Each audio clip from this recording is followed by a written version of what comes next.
నమస్తే JK news కి స్వాగతం.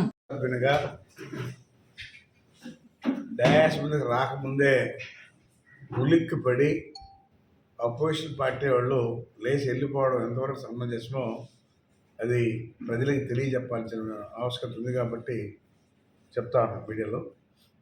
ఎందుకంటే ఎవరైనా కానీ అపోజిషన్లో ఉండేటప్పుడు సమస్యలు ఏమైనా ఉంటే సమస్యల్ని చెప్పాలి.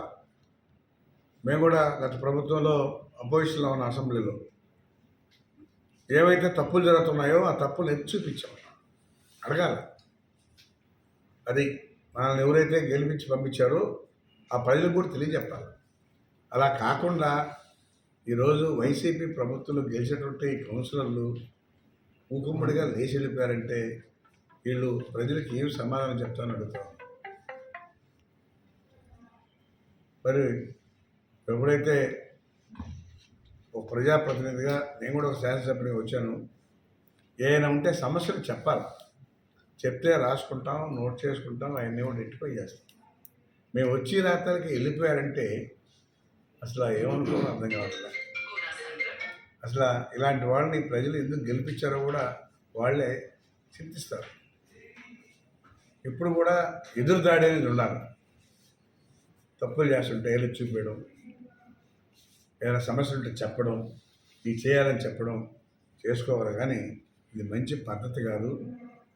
మరి వాళ్ళ రాజకీయ నాయకులు నేర్పిస్తారేమో తెలియడం లేదు. ఇది జగన్మోహన్ రెడ్డికి ఉండే అలవాటు అన్నమాట. ఆయన కూడా అసెంబ్లీ జరుగుతుంటారు, రాడు, బయట ప్రెస్ మీట్లు పెట్టుకుంటాడు. అదే వీళ్ళు కూడా ఫాలో అవుతున్నట్టు నాకు అర్థమవుతాను. ఎందుకంటే మన నాయకుడు ఉన్నాడు కదా, మనం కూడా ఎందుకు ఉండాలా అని వెళ్ళిపోయినట్టున్నా చూడబోతే అది మంచి పద్ధతి కాదు. ఎప్పుడు కూడా తెలియజెప్పాలి, ప్రజలకు కూడా తెలుస్తుంది తప్పులు ఉన్నాయా, ఏం చేస్తున్నారు. లేదు అపోజిషన్ ఉండేవాళ్ళు సమస్యల గురించి అడిగారు అని చెప్పుకుంటారు. అట్లా కాకుండా రాగానే వీళ్ళు లేచి వెళ్ళిపోవడం అనేది మంచి పద్ధతి కాదు. మీకు రాజకీయం తెలియదేమో, నేర్చుకోండి. ఎప్పుడు కూడా అపోజిషన్లో ఉండేటప్పుడు సమస్యల్ని ఏదెత్తి చూపించాల్సిన బాధ్యత మీ మీద ఉంది, పాలపక్షత కాదు. ఏదైనా అభివృద్ధి చేయాలంటే కూడా అభివృద్ధిని గురించి చెప్తే కూడా తీసుకొని అభివృద్ధి చేస్తారు. అరే అపోజిషన్ చెప్పారు, ఈ సమస్యను కూడా మనం పరిష్కారం చేయాలి అని చెప్పి అధికారులు చెప్తారు, ఇన్స్ట్రక్షన్ ఇస్తారు, చేయిస్తారు. మీరు చేయలేకపోయినా కానీ మీరు చెప్తే చేయిస్తాం.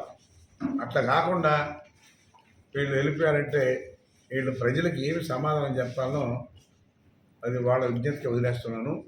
ఇది ప్రజలు కూడా ఎవరైతే గెలిపించారో గతంలో మున్సిపాలిటీలో వాళ్ళందరూ కూడా ఒకసారి గుర్తుపెట్టుకోవాలి. ఇలాంటి వాళ్ళ మనం గెలిపించామా అనేది వాళ్ళకు కూడా బాధ కలుగుతుంది. ఇలాంటి వాళ్ళు గెలిపించేది ఎందుకు? ఏదైనా సమస్యలు ఉంటే ప్రభుత్వ దృష్టిలో పెట్టాలా, ఏదైతే చూపించాలా, అడగాలి. అలా కాకుండా వెళ్ళిపోయారంటే ఎవరి మీద అలిగి వెళ్ళిపోయినట్టు. ఇది ప్రజలు అంత కష్టపడి గెలిపిస్తే మీరు చేసే పని ఇదా అని అడుగుతా ఉన్నా.